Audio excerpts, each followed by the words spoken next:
Բարև ձեզ, այսօր ուզում եմ այդ շարքի երկրորդը թոքերի մասին խոսամ, այդ պսիխոսոմատիկայի դրսևորումներին, ինչու է թոքերի խնդիր լինում, իր պսիխոսոմատիկ դրսևորումը։ Նայեք, թոքերը մենք որ շնչում ենք, դա բնազդաբար է, ու այդ բնազդը իրականացնում է թափառող նյարդը, վագուս ներվուս, լատիներեն, ռուսերեն բոժդայոշի ներվ, ու մեր ամբողջ շնչառությունը ինքը բնազդաբար է։ Ու եթե մարդու այդ կյանքում ինչ-որ դեպք է եղել, որտեղ հարվածից, կամ ընկնելուց, կամ ինչ-որ բանից, այն որ դոշի ներքև են, որ ասում են բանա, երեխեքը դխալ կային ասում, դա ինչ որ խփած լինում է, այդ նյարդը տեղով է իջնում, ինքը նյարդը սխմում է, ու այդ բնազդը մի քանի վայրկյանով կանգ է առնում, ու թոքերը չեն շնչում։ Ու այդ պահին,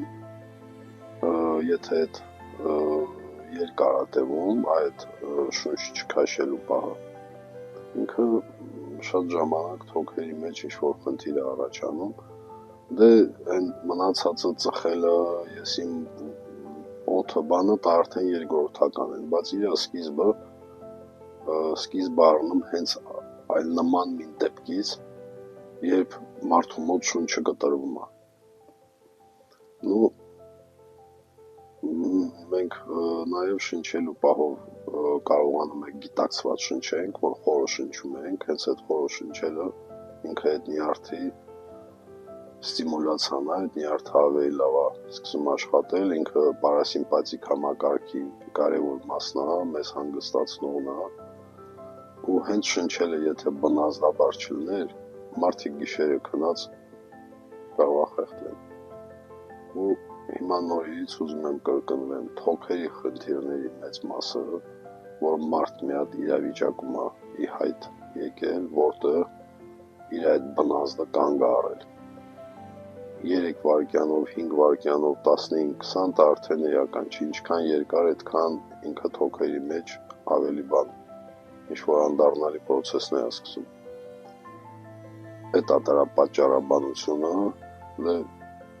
ես աշխատում եմ նման խնդիրների հետ, դա արդեն եւ սոմատոթերապիա է, ինքը հենց այդ նյարդի բանն է ակտիվացնում եւ սեանս անում, թերապիա անում, այդ դեպքի նկատմամբ բանը փոխվում է, ու հոգեկանին այդ հնարավորությունը ունի հետ գնալու։ Եթե չիլներ ընդհանրապես հոգեբանությունը ինքնին չէր կարա լինի այդ սեանսները անհնար կլինեն։ Okay, շնորհակալ եմ ուշադրության համար, լավ եղեք։